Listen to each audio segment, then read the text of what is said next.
Boa tarde para você, meu irmão, minha irmã, meu querido, minha querida, que gentil e pacientemente me ouvem, né? Estão comigo nessas tardes, algumas vezes de manhã, mas para meditarmos um pouco na palavra de Deus e para ouvirmos uma boa música como essa que você vai ouvir agora, que eu costumo dizer, é do nosso tempo, para quem tem para quem tem pelo menos 6 décadas, não é? Esta música é de 1973, eu estou olhando aqui. Vencedores por Cristo, se eu fosse contar. Veja lá, eu vou botar o som, é para você recordar e, se possível, cantar junto. Vamos lá?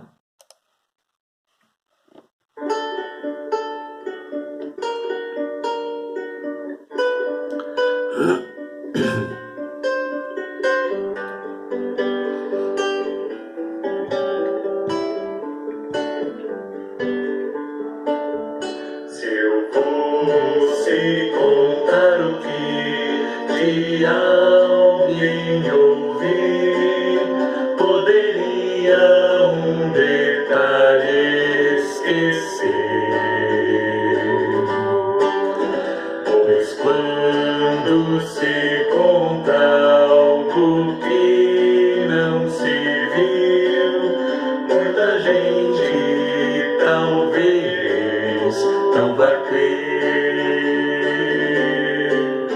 mas o que senti com o toque da fé e até com os olhos da alma eu vi, dê um tempo e escute, verás afinal que um Deus que eu achei é real. O Deus que o mundo tão lindo criou, muito amor a você e a mim. Por isso seu filho ao mundo mandou nos trazer salvação que é sem fim. Mas o que senti com o toque da fé e até com os olhos da alma eu vi, deixa claro, ele vive em meu coração. Encontrei seu perdão e a paz sem igual. Digo então que meu Deus é real. Sim, Deus é real. Deus é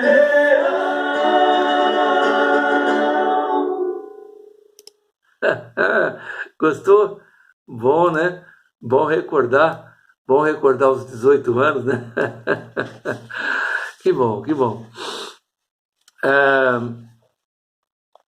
Eu ouvi algum tempo, alguns meses atrás, não tem tanto tempo assim, menos de um ano, o relato de uma experiência contada por um pastor aqui da região dos Lagos, aqui no estado do Rio.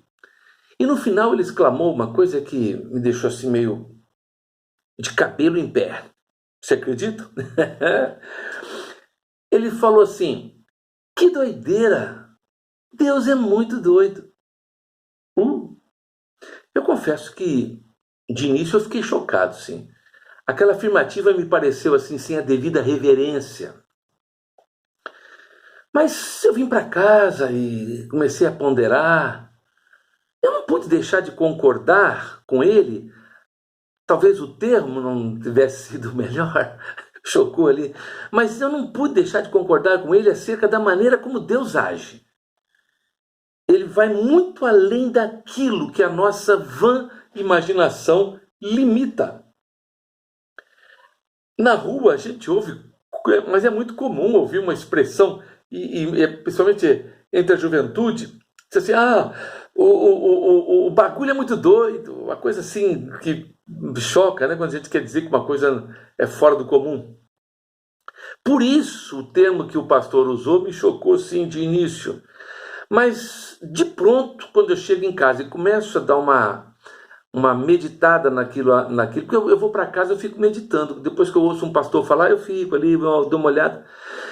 E o texto de 1 Coríntios 27, 29 me dá algum tipo de respaldo para imaginar que as coisas estão mais para a loucura do que para a normalidade. Paulo diz assim, 1 Coríntios 1, 27 e 29. Deus escolheu o que para o mundo é loucura, para envergonhar os sábios, e escolheu o que para o mundo é fraqueza, para envergonhar o que é forte. Ele escolheu o que para o mundo é insignificante, desprezado, e o que nada é, para reduzir o nada, o que é, a fim de que ninguém se vanglorie diante dele. É coisa de louco. A própria conversão de Paulo, o autor dessas linhas aqui, e a sua radical mudança de vida não é coisa para normais, não. Quem, no seu juízo perfeito, né? Vamos pensar assim, você está com um juízo perfeito, mas quem em juízo perfeito deixa uma vida confortável, uma alta posição social, a admiração de um povo, para ser perseguido, preso, maltratado, torturado? A opção de Paulo é coisa de maluco. Sejamos sinceros. Quantos outros personagens bíblicos nós conhecemos que foram usados por Deus e agiram completamente fora dos parâmetros que nós consideramos normais para qualquer ser humano? Veja bem, ele escolheu um casal, ambos idosos, e ela estéril, que confiando apenas numa voz que eles ouviram, eles saíram da sua terra, da sua casa, tomaram um rumo que o próprio Deus indicou. Tudo isso para que mais adiante ele pudesse formar um povo para que ele chamasse de seu. Não parece sensato, uma coisa sensata, que esse pai, que sempre sonhou, inclusive, gerar um filho, e de repente ter que levá-lo para o sacrifício, apenas obedecendo novamente a uma voz? Está lá, Hebreus 11:17 fala isso. E eu diria que ao final de tudo, por meio assim de uma genealogia de idólatras, adúlteros, enganadores, assassinos, ele construiu o seu povo, a menina dos seus olhos, e zelou por eles. E quando eles se recusaram a serem governados pelo próprio Deus, ele lhes deu um rei. E no que este rei se tornou orgulhoso, deu-lhes um outro rei, um menino, resignado pela própria família, que acabou cometendo um adultério, um assassinato. E este era considerado o seu amado. Não é coisa paranormal. Assim como não é coisa paranormal o que fez o exército de Israel durante 7 dias, dando voltas, gritando bem alto em torno da muralha da cidade de Jericó, acreditando que no final dos 7 dias aquela muralha cairia de dentro para fora. Está lá.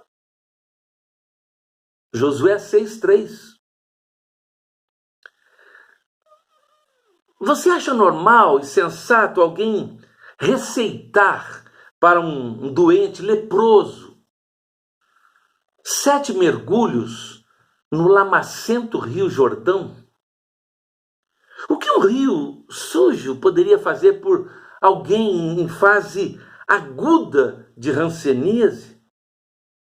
No mínimo, nós pensaríamos que o leproso pegaria uma infecção e morreria mais rápido, não é?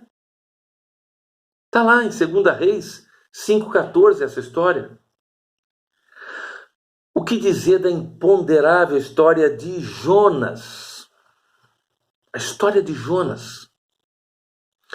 Tudo para salvar uma cidade que nem sequer fazia parte do povo de Deus. Quando pensamos no plano de salvação, é algo que foge assim completamente à normalidade. Veja bem, o próprio Deus se despiu da sua glória, humilhou-se até a forma humana e entrou nesse mundo milagrosamente gerado pelo Espírito Santo no ventre de uma mulher. Quem em sã consciência planejaria para o Salvador do mundo o nascimento numa humilde, mal cheirosa manjedoura? O próprio Deus deixou-se batizar por uma de suas criaturas, deixou-se abençoar por ela. Quando ele selecionou os seus seguidores mais próximos, que ele chamou de apóstolos, ele fez escolhas que alguns ousariam dizer que beirava a irracionalidade. Quando todos desejavam que ele assumisse o seu posto como rei das nações, ele vestiu por opção própria uma coroa de espinhos e deixou-se morrer numa cruz, o símbolo maior dos envergonhados. A mensagem de que Deus se fez homem, habitou entre nós, morreu numa cruz para tirar os nossos pecados, era uma loucura, era um escândalo para muitos, principalmente para os judeus e gregos que viam na cruz, ou que viam a cruz como uma completa derrota. O autor da vida morreu. A natureza tremeu, a natureza chorou. Parece mesmo uma loucura. Ele se entregou no lugar de ladrões, de egoístas, de orgulhosos, de hedonistas, toda sorte de gente. Mas os seus dias de morto estavam contados. Eram só 3. Ele ressuscitou e apareceu a centenas de seus seguidores que passaram a espalhar aquela louca notícia: ele está vivo. A coisa era tão fora de propósito que Tomé, um homem de fé, ele não acreditou quando lhe falaram. Falaram, não pode ser. Quantos foram taxados de loucos por deixarem vidas mundanas e adotarem um estilo de vida que pudesse agradar ao Pai Eterno? Eu pergunto, você já experimentou situações na vida em que a intervenção de Deus ocorreu assim de forma sobrenatural? Você não sabe explicar e se for contar, vão dizer, você é maluco. Por essa razão, até mesmo hoje, quando nos convertemos e nós deixamos aquela vida mundana, adotamos esse estilo de vida que vai agradar a Deus, nós somos taxados de loucos, sim. E eu quero finalizar dizendo que eu não posso, de maneira alguma, imaginar ou pregar que Deus seja um louco. Eu seria um herege. Mas uma coisa é certa, ele não age segundo a minha e a sua vontade, segundo a nossa imaginação, mas ele age segundo a sua própria vontade. E por isso, por essa razão, algumas coisas fogem da nossa limitada normalidade de pensamento e de imaginação. É por isso que Paulo diz lá em 1 Coríntios 1:25, porque a loucura de Deus é mais sábia do que a dos homens.